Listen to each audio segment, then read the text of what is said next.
Last video के and में हमने देखा था कि पिक्लो और गोहान दोनों किंग यामा के पैलेस में जाते हैं और वो देखते हैं कि वहाँ पर कुछ अजीब चल रहा है। ये बिल्कुल भी नॉर्मल नहीं लग रहा होता। पिक्लो और गोहान किसी तरीके से दोनों किंग यामा के पास पहुँचते हैं और गोहान एकदम से चिल्लाता है, किंग यामा क्या आप ठीक हैं? पिक्लो किंग यामा से पूछता है, किंग यामा आखिर यहाँ पर चल क्या रहा है? किंग यामा एकदम से गोहान और पिक्लो को देखते हैं। वो बोलते हैं, गोहान पिक्लो मुझे तुम्हें देख के अच्छा लगा। हमारी सोल क्लेंजिंग मशीन एकदम से ही फट गई। उसके अंदर तकरीबन 100 साल से ईवल सोल्स इकट्ठी हो रही थी और वो सारी की सारी एक साथ आज़ाद हो गई। तुम्हें मुझे इस बैरियर से बाहर निकालना होगा ताकि मैं अपनी ताकतों का इस्तेमाल कर सकूं। हमारे पास 24 घंटे से भी कम समय है, वरना ये सारी ईवल सोल्स लिविंग वर्ल्ड में पहुंच जाएंगी। अगर ये सारी ईवल सोल्स वहां पहुंच गई तो यूनिवर्स का बैलेंस टूट जाएगा और हर जगह सिर्फ तबाही होगी। गोहान खुश होकर पिक्लो की तरफ देखता है और बोलता है, पिक्लो तुमने ये सुना, हमें सिर्फ उस बैरियर को तोड़ना है। पिक्लो बोलता है, तुमने सही कहा, ये ज्यादा बड़ी दिक्कत नहीं होनी चाहिए। पिक्लो एकदम से अपना हाथ आगे करता है और हम देखते हैं कि वो एक की ब्लास्ट शूट करता है और एक बहुत ही बड़ा धमाका होता है। हर तरफ धुआं होता है, कुछ देर में धूल छटती है और पिक्लो देखता है कि बैरियर पे जरा सा स्क्रैच भी नहीं आया है। किंग यामा बोलते हैं कि इसका कोई फायदा नहीं है, ये एक मैजिकल बैरियर है और ये बहुत ताकतवर है। सिर्फ ताकत से काम नहीं चलने वाला, तुम उसे ताकत से नहीं तोड़ पाओगी, तुम्हें कोई और तरीका ढूंढना होगा। जिस मॉन्स्टर ने इसे बनाया है उसके पास जाओ, वो फ्रंट गेट के ऊपर बैठा है। गोहान और पिक्लो दोनों हैरान होते हैं। गोहान बोलता है, वो हमारे ऊपर है? गोहान और पिक्लो एकदम से अपने ऊपर देखते हैं और दोनों हैरान रह जाते हैं। वो बोलते हैं कि ये क्या है? वो मॉन्स्टर लगातार हंस रहा होता है और चिल्ला रहा होता है। गोहान और पिक्लो उसके पास जाते हैं। गोहान बोलता है कि ये ईवल नहीं लग रहा, हो सकता है कि हम अगर इससे अच्छे तरीके से पूछे तो ये अपना बैरियर हटा दे। गोहान चिल्लाता है, अरे बड़ी मियाँ मेरी बात सुनो, तुमने पूरे अदर वर्ल्ड को खतरे में डाल दिया है, क्या तुम अपने बैरियर को हटा सकते हो? जेनिम्बा सिर्फ अपना नाम लेता है और कुछ भी नहीं करता। एकदम से ही वो अपना हाथ उठाता है। पिक्लो गोहान से बोलता है, गोहान मुझे नहीं लगता कि वो समझ पा रहा है। तभी एकदम से पिक्लो चिल्लाता है, गोहान ध्यान से। जेनिम्बा बहुत ही जबरदस्त तरीके से गोहान को मारता है और गोहान दूर की तरफ जाके गिरने लग जाता है। गोहान अभी भी हैरान होता है और वो काफी सारे बैरियर से टकराता है। पिक्लो जानता है कि गोहान को इस तरीके के अटैक से ज्यादा फर्क नहीं पड़ा होगा। वो गोहान की तरफ देखता है और बोलता है, गोहान क्या तुम ठीक हो? गोहान बोलता है कि हाँ, दर्द हुआ पर मैं ठीक हूँ। पिक्लो गोहान से बोलता है, मैं इसे नर्क की तरफ ले जाता हूँ, तुम तब तक यामा के बैरियर को तोड़ने की कोशिश करो। गोहान पिक्लो से बोलता है, पिक्लो मैं समझ गया, पर जरा ध्यान से पिक्लो, ये जितना लग रहा है उससे ज्यादा ताकतवर है, इसकी ताकत सच में कमाल की है। पिक्लो बोलता है कि गोहान मैं तुम्हारी तरह ना समझ नहीं हूँ।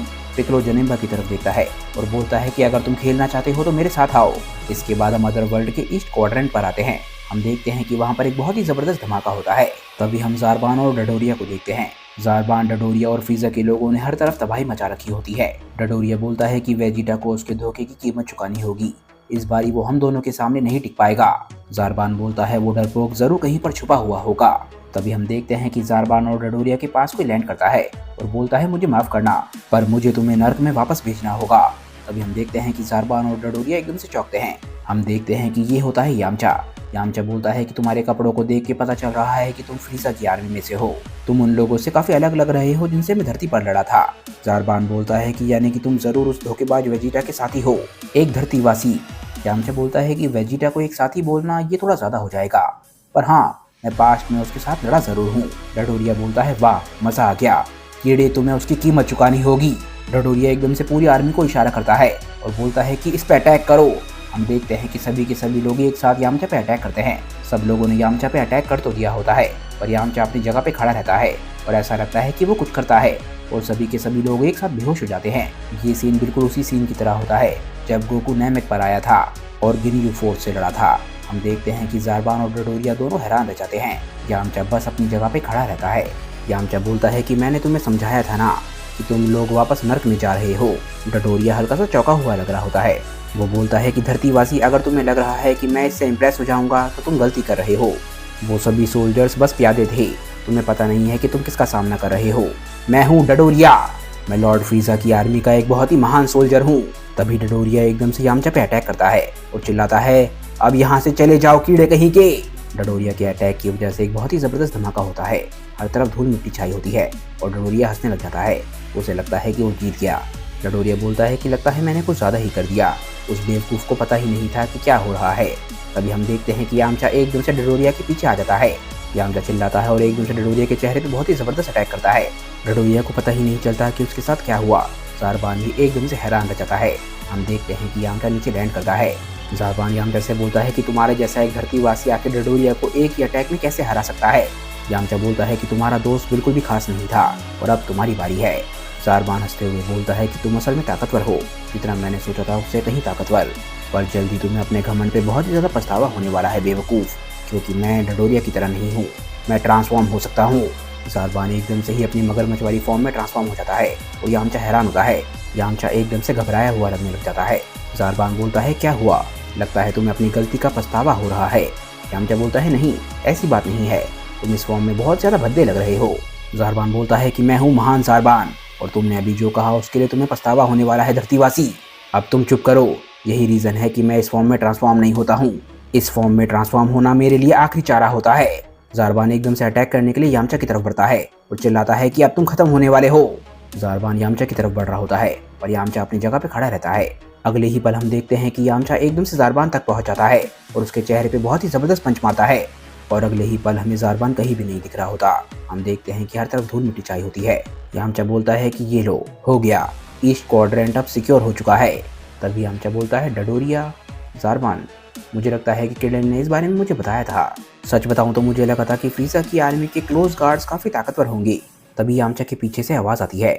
वो आवाज़ बोलती है कि तुम सही बोल रहे हो धरतीवासी, फ्रीज़ा की आर्मी नौकरों, कमज़ोरों और घमंडियों से भरी हुई है। यामचा एकदम से चौंकता है और पीछे मुड़ के देखता है। वो एकदम से ही जो देखता है उसे देख के एकदम से हैरान रह जाता है।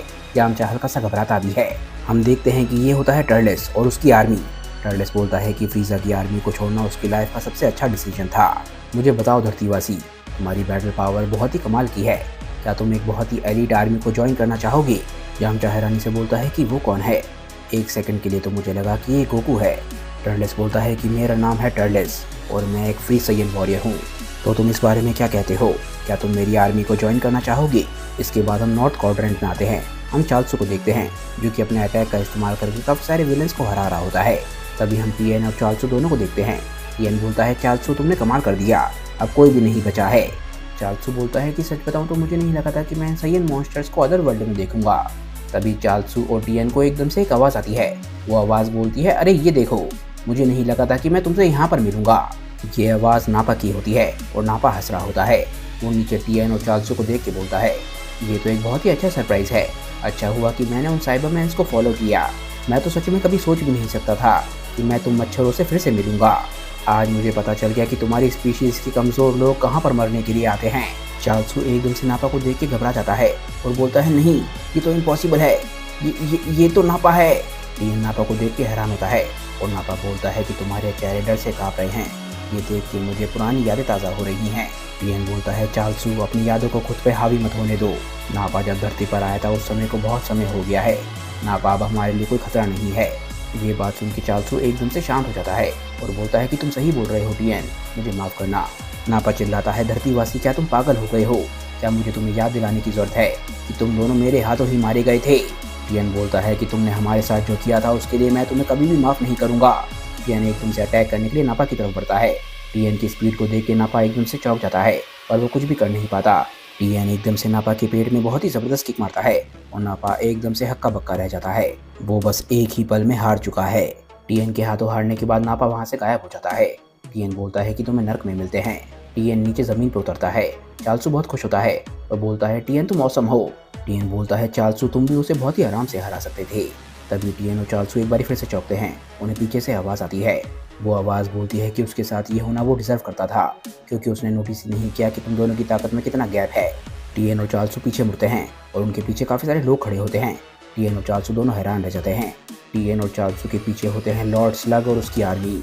लॉर्ड स्लग बोलता है कि साइयन सच में बहुत ज़्यादा बेवकूफ़ होते हैं, मैं भी उनमें से एक को ढूंढ रहा हूँ क्योंकि उसने मेरे साथ धोखा किया था। उसका नाम है टर्लेस। क्या तुमने ये नाम सुना है? लॉर्ड स्लग और टर्लेस ये हमारे हीरोज़ से लड़ने के लिए आए हैं और अब हमारे हीरोज़ का क्या होगा ये हम जानेंगे नेक्स्ट वीडियो में। क्योंकि दोस्तों ये वीडियो यहीं पे ख़त्म हो जाती है। आज की वीडियो आप लोगों को कैसी लगी मुझे नीचे कमेंट में ज़रूर बताइएगा और अगर आपको आज की वीडियो अच्छी लगी हो तो वीडियो को लाइक करना और हाइप करना बिल्कुल भी मत भूलिएगा। मैं मिलता हूँ आप लोगों को अपनी नेक्स्ट वीडियो के साथ। तब तक के लिए बाय दोस्तों और थैंक्स फॉर वॉचिंग।